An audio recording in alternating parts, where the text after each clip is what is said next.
I think it's more of the latter there. I think it's more blowing smoke. It's to me, it comes down to with the new collective bargaining agreement, you don't have a lot of leverage as a player. And there are substantial fines for holdouts now, starting with $30,000 a day. And if you by chance make it to week 1 in the preseason, you want to sit out that game, you can be docked a regular season paycheck. So everything in that CBA is kind of geared towards the teams as far as limiting holdouts, and that's why you see far less of them today than you have in the old days. And right now, Dez Bryant has a little bit of time to throw out some of that big talk and claim, hey, I'm willing to sit if need be, and that's about all he has. So I think the Cowboys kind of realize it. And the best case scenario for both sides is to get something done long term. But if that doesn't happen, the deadline is Wednesday, as you mentioned. I think he'll be in, and he'll be playing under the franchise tender for 1 year, and he'll be paid rather handsomely. Maybe he'll sit out a couple days to prove a point, but I can't see it lasting much more than that. $754,294. That would be his weekly paycheck, John, if he holds out a regular season game. That's a lot of money to say each week I'm missing out on. But realistically, is this him just basically saying, I don't want to sign the franchise tag, or do you think in the end that that's what he'll play on, that franchise tag? Yeah, I mean, I think if worse comes to worse, that's what he'll do. Obviously, this is the one last-ditch effort, 48 hours to get something done long-term. I think he's frustrated. I understand why he's frustrated, because if you see what Jerry Jones has done to bring in some players who don't have, the greatest reputations in the world, people like Greg Hardy and drafting a Randy Gregory, if you go back to Orlando McLean last season. So those whispers behind the scenes that are worried about Dez's off-the-field behavior, he's frustrated a bit by them, and I understand that because he's produced on the field for the Dallas Cowboys. Hardy's done it for the Carolina Panthers, but not the Cowboys. Randy Gregory, obviously a draft choice, hasn't done anything for the Cowboys yet. So he looks at it. You could argue he was the best receiver in football last year. He deserves a long-term agreement. That's how his side will paint it. The Cowboys, they're trying to make things as cap-friendly as possible, and that's just the way life is in the NFL right now.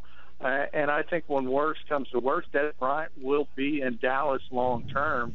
The only question is, will the long-term deal get done by Wednesday, or will it have to wait another year? I can't see this team walking away from Dez Bryant.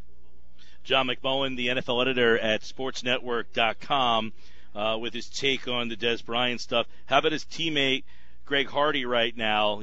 He had said if the suspension was any more than 2 games, that he was going to appeal it. Now, I guess there are some reports out there that he is considering the appeal of his reduced suspension. His suspension has gone from 10 to 4 games, but obviously he sat out 15 games last year, and he thinks that, it should be less than that. Do you anticipate anything changing with Hardy? It's interesting. It might, only because, as you mentioned, he had vowed to fight anything more than 2 games. I think he might be rethinking that position only because he's also mentioned he's wary of it, and he just wants to move on from it.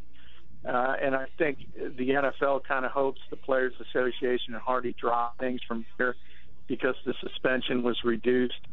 But, if they decide to take it to federal court, I think they have a very good case. A precedent has already been set in the Adrian Peterson case. And I think they would win if they wanted to go that route. I think the NFL, by knocking it down from 10 to 4 games, was kind of a nod towards that Peterson precedent. And they're hoping the Hardy camp drops things for now. But it remains to be seen. He could very well fight it, and he could very well win. John, let's get your thoughts on the Jason Pierre-Paul stuff that obviously happened last week. But, obviously he's got to get the amputation of the finger. There's some reports that he also has some broken bones in the thumb. He had a franchise contract on the table that he did not sign. Where do you envision this going now?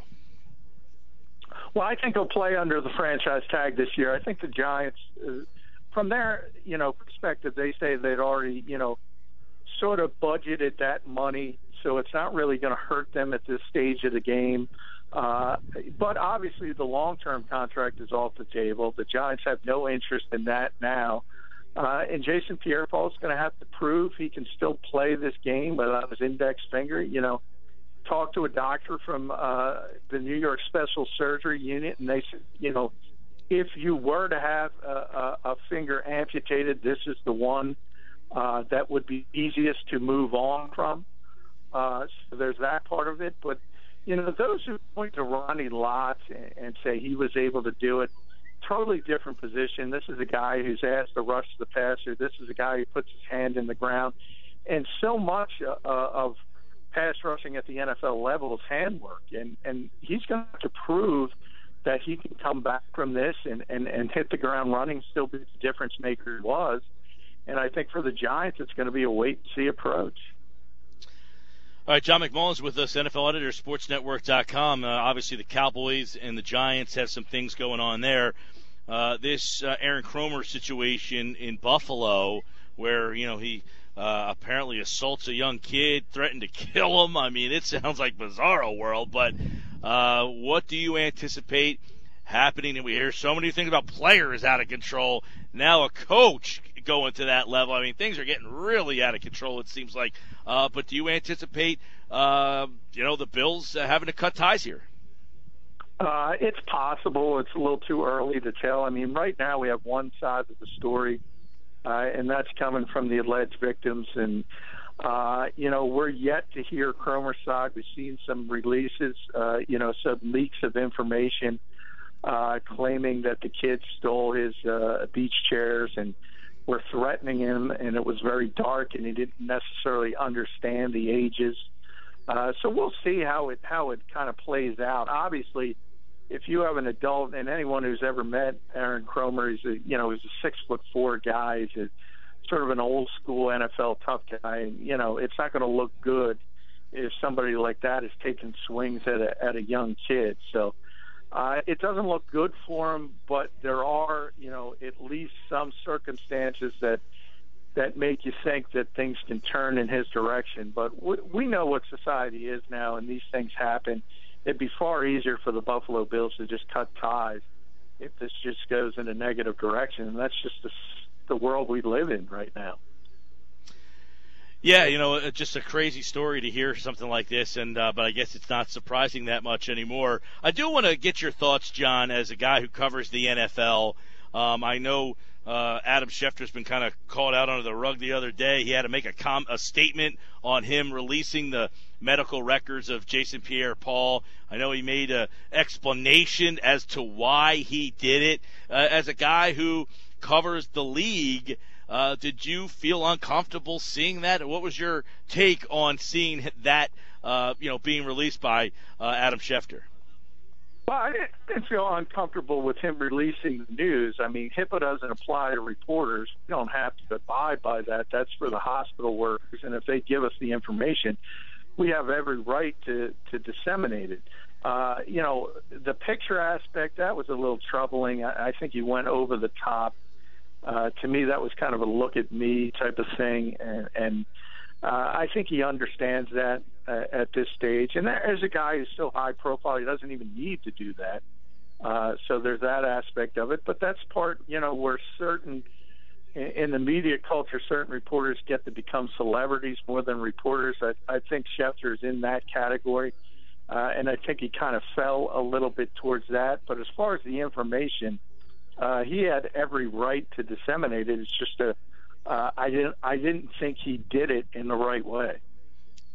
All right. I think a lot of people feel the same way, that he's credible enough that he doesn't need to put a picture out to kind of stamp that credibility. But, John, let's also get your, we're moving forward here with a lot of suspensions talk with Hardy and obviously what could happen to Cromer. What is the anticipation and the timeline for Tom Brady?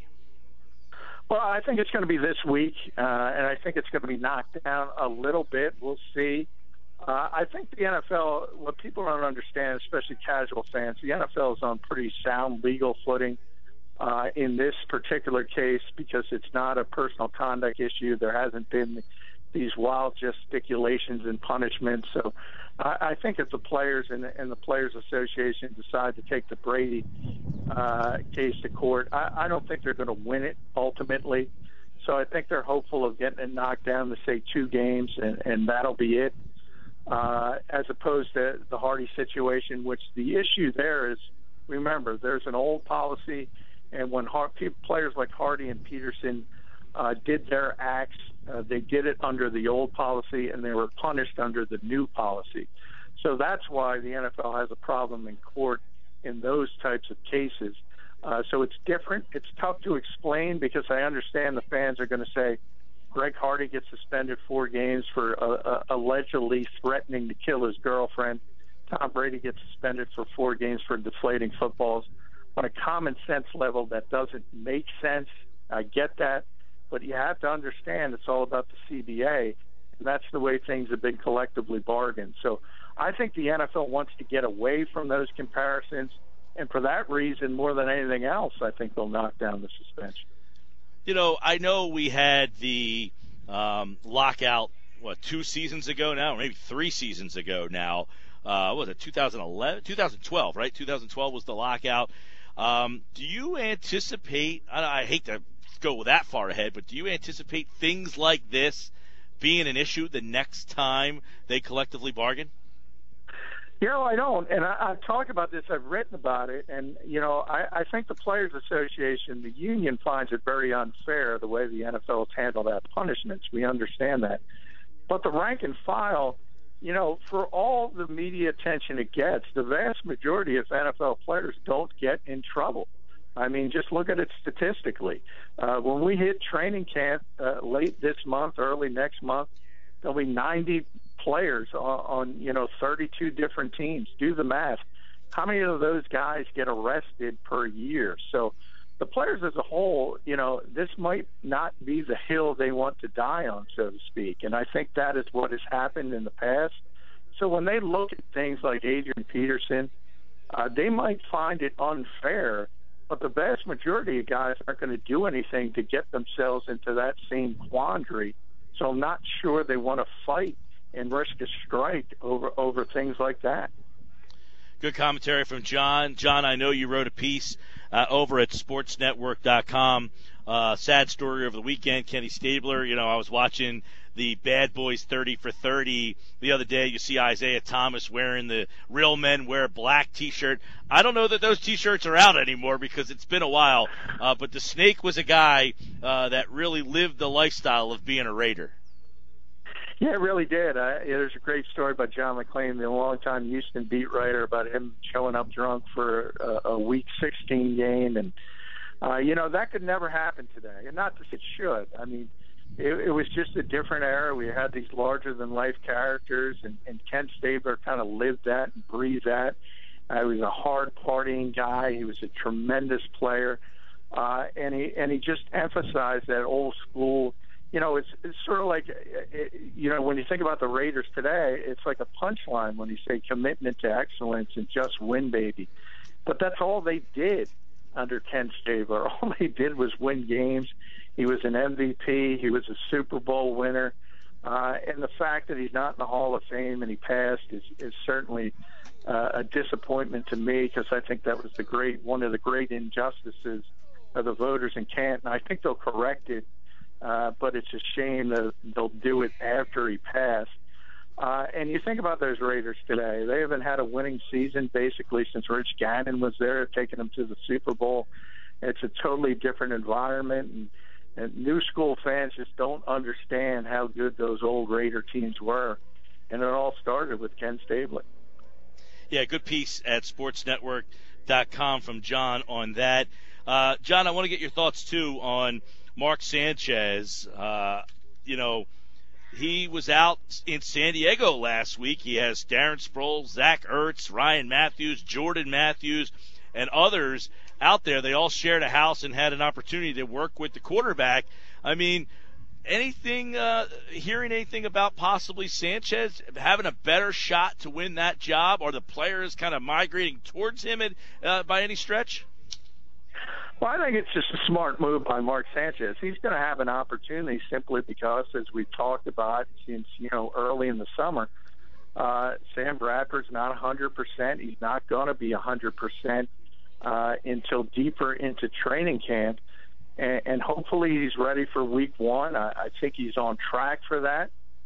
But if he's not, Mark Sanchez is going to get an opportunity. And even if he's on track for the week one, early in the preseason, he's going to have every opportunity. So he realizes that if he starts playing lights out, all of a sudden it becomes, why are we going to move away from this guy? We can talk about Sam Bradford as the former number 1 overall pick in the draft. Mark Sanchez was number 5 overall, I believe. So, this is a guy with big-time pedigree too. So I think he's going about it in a smart way. He's trying to get, a rapport going with as many skill position players as possible. Every little thing helps. And this could be his last chance to really, seize control as being an NFL starter. So, I think he's just doing what's best for him and his career, and I think the Eagles will look at it that way and say, if we got a guy playing at a high level pushing Sam Bradford, competition can only help. Yeah, the NFL, especially getting ready to open up here in just a couple of weeks. The Eagles will open up on August the 2nd is when they will have the start of their training camp. Will Dez Bryant be at the Cowboys camp? What will Jason Pierre-Paul's role be when he is ready to play? A lot of stuff happening inside the NFC East. John McMullen, the NFL editor, sportsnetwork.com, and we'll have more commentary from him throughout this football season, especially on the Eagles this year. We'll get more from John. And, John, obviously, good to talk some football with you on this beautiful summer day. Hey, thanks for having me, Mike. It's always fun.